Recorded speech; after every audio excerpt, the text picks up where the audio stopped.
Well, good morning, friends. All right. Well, if I haven't met you yet, my name is Lisi Schröttner, and it's good to be here with you and welcome those online as well. Today's one of those services where every second, every couple minutes, there's a new thing, a new phrase, a new line, or new song that we sing. I thought, I got to add that to my sermon. And it's way too late for that, but I did jot some notes down. We'll see if they make it in. But it's just one of those, Sundays where things just flow together so wonderfully and beautifully. And thank you to everyone who's been involved so far this morning. Well, as it's been said already, this is the third Sunday of Advent, and it's the Sunday of joy. In this Advent season of waiting, what does it mean to find joy? What does joy look like? On days like today, while everything seems to fit together so beautifully and perfectly, we know that all things are not all beautiful or all perfect. And on days like today, for some of us, joy does not come easily. Sure, there are occasions for joy, like Christmas banquets, Christmas parties with friends and family. There's tinsel and Christmas cookies, familiar carols, or one of my favorite things of this season, sitting in the dark with candles or Christmas light, or as Andy likes to tease me, the soft light, which I love so much, with music and a hot drink. And the music might be Sarah McLachlan's Winter Song album from 2006, one of my favorites. But during Advent, the troubles of today do not cease. There are still conflicts and things happening around the world. There's still a genocide happening in Gaza. There's still climate catastrophes around the world. There is flooding in several places, including my home province of BC. And yesterday, if you saw the news, there were 2 mass shootings. There was one in the US and one in Australia. These things don't stop because it's Advent or because Christmas is coming. Closer to home, our hearts are still aching with all the things that are going on for us personally. Even the beautiful things that we're experiencing this season are tinged with sadness. I said I love Sarah McLachlan's Winter Song album, but it brings up a lot of emotions for me. I love her renditions of familiar Christmas songs and carols, but the album also brings up painful memories for me, like my parents' divorce many years ago. And in more recent times, the death of a family member. It conjures up these images and these feelings. And so while I'm sitting there in the dark with the soft light, I'm usually in tears because it's so painfully beautiful. This is Advent. This is the season leading up to Christmas. It can be hard for some of us, maybe for all of us in different ways. Joy might be hard to find. Sometimes in this season, we wonder if things truly will change or truly get better. And if you want to explore some of these things that are going on in your own life and in the world, I do invite you now to this service, which is next Sunday evening, the 21st, the longest night service. You're welcome to bring all that you are experiencing and all that you are and come and join together. So that is next Sunday, and just wanted to remind you about that. It will be just a beautiful contemplative time to share together. In these Advent times, it can be easy to lose hope. It can be easy to drudge along, expecting things to stay the same and expecting the answers to keep evading us. An image that comes up often today is the desert, and I'll be referring to that several times. In the Bible, as we've heard this morning, the people of God wandered through deserts and were exiled on several occasions. In those moments, we know that they wondered as they wandered, asking, where is God? When will God show up? Can these dry bones live? Where is the joy in this place?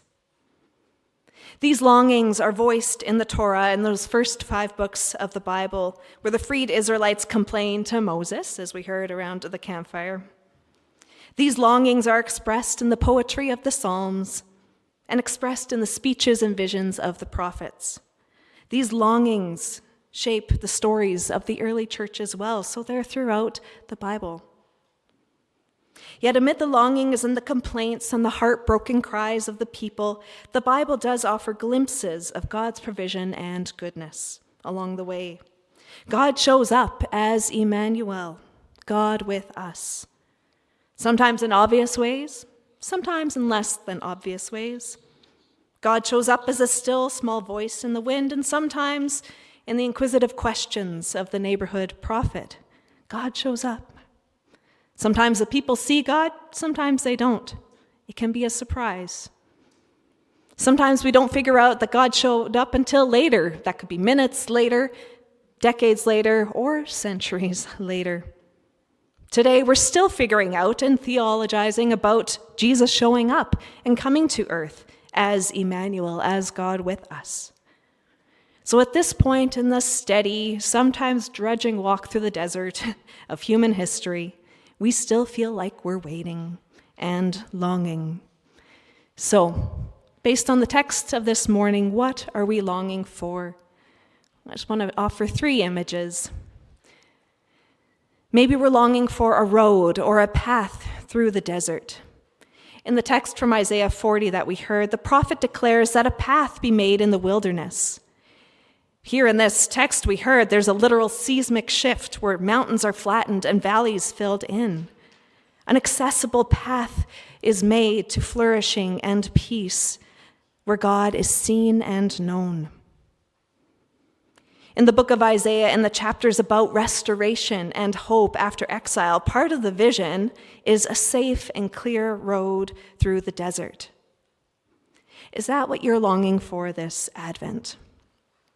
Maybe you have an aching for direction and guidance.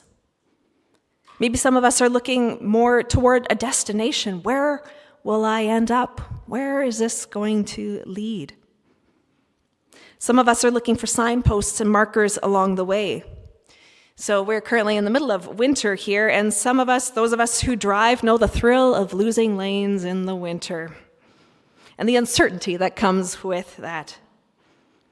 When the path is unclear or hidden under blowing snow, or the destination or the outcome is uncertain, another thanks to winter driving, how do we find our way? How do we find joy in this desert?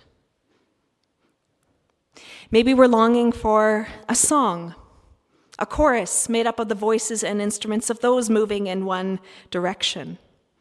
And what does a song in the desert sound like? Well, one of the texts that inspired the service today is Psalm 42 and 43. And this one is all about finding sustenance in the desert, and it happens to be one of my favorite psalms as well. In this text, the psalmist begins with that familiar phrase, "As the deer longs for streams of water, so my soul longs for you, O God." In lament, the psalmist remembers the day when they were praising God in the temple and they were part of a joyful celebration. As the psalm goes along, the psalmist speaks of joining a crowd once again as they go up through the desert to Jerusalem. The psalmist prays that God would send out your light and truth and let them lead me to where you are. The psalmist longs to be reunited with others and with God.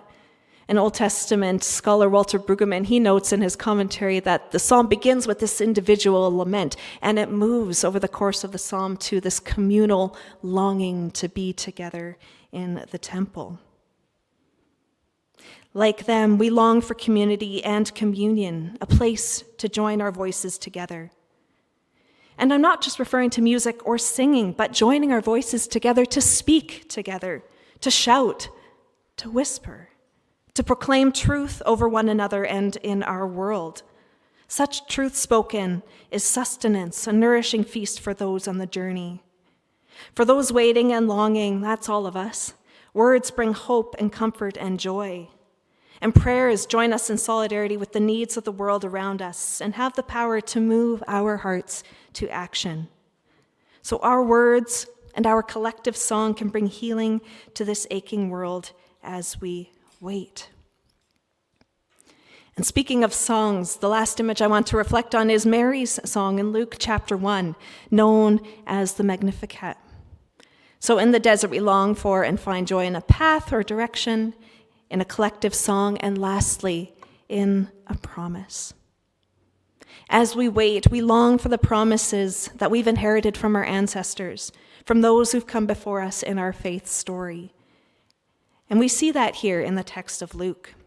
When we meet Mary, the mother of Jesus, she and her people are waiting for redemption. They've been crushed under one empire after another, and they are waiting, they're longing for the Messiah to come and to bring healing and hope. They've rehearsed the promises made in their scriptures and have anticipated answers for generations and generations, only to be met with disappointment. Their desert collectively stretches on and on and on. And yet, here, God speaks and shows up, and a new promise is made and received by Mary, co-creator of a new life and the new world that Jesus embodies. What joy. Luke chapter 1 is about this promise and focuses on the two families, the families of Mary and Elizabeth. So when Mary visits Elizabeth, her cousin, the two women have much to celebrate together. But we know from the text that celebration comes with a cost. Elizabeth was barren for her whole life. She and her husband, the priest Zechariah, were righteous before God, and it's so carefully spelled out in the text that it's so painfully clear that her inability to bear children was wrong. What shame and what grief are woven into her story. And then there's Mary, young, unwed, and from this unimportant village called Nazareth. And what shame and what grief woven into her story as well. So the cost for both of these women that the Advent story centers on in Luke, the cost is significant. But we know that what sustained them was a promise. When they come together, both miraculously pregnant, Elizabeth declares of Mary, "And blessed is she who believed that there would be fulfillment of what was spoken to her by the Lord." The two women sang of God's goodness and fulfilled promise. Mary sings about the grace with which God has looked upon her, and she sings about deliverance, about justice and an upside-down kingdom where the last shall be first and the first shall be last. She sings about God fulfilling the promises that God made to their ancestors generations ago. What joy. We know that for Mary, the desert was far from over, and there would be struggles and heartbreak yet to come. But in this moment, in this advent of Jesus' birth, we hear her hope and her trust. In these words recorded in the book of Luke, we hear a community holding on to that promise and continuing that promise. A community poised on the edge of something big, a community in the already and the not yet. The promise, Jesus is here, and this promise has been fulfilled. But, there is so much yet to come. And that's where we wait today. On this Joy Sunday, we've come together to tend to those places where we feel hopeful, where we feel joy, and those places where we feel lost or still in despair. We're all wandering through our deserts with our intersecting and crossing paths. We have some collective guidebooks together, and we have some of those phone apps made specifically for us. Each journey looks a little bit different. We're here to tend to each other's wounds that we've gathered along the way, and to help ease the burdens that we've picked up. We're here to sing those marching, those walking songs together, and to speak truth to each other, to wander and wonder where we can live out the promises of God in this world, promises to heal, promises to make all things right, promises to be present. Emmanuel, God with and God in us. So how does God show up in the desert? Another question, what if God doesn't show up with a path, a song, or a promise? Where do we find joy? Well, in the Advent waiting, we have each other. And may we remind each other and rehearse the promises of old. May we provide life-giving hope and sustenance to each other and to the world around us. In the Advent waiting, may we continue to speak tenderly and collectively sing the words of the prophet, "Comfort, comfort all people." And these words of the messengers, "So do not be afraid, for we are bringing you good news of great joy for all people. To you is born this day in the city of David a Savior who is the Messiah, the Lord." This will be a sign for you. You will find a child wrapped in bands of cloth and lying in a manger.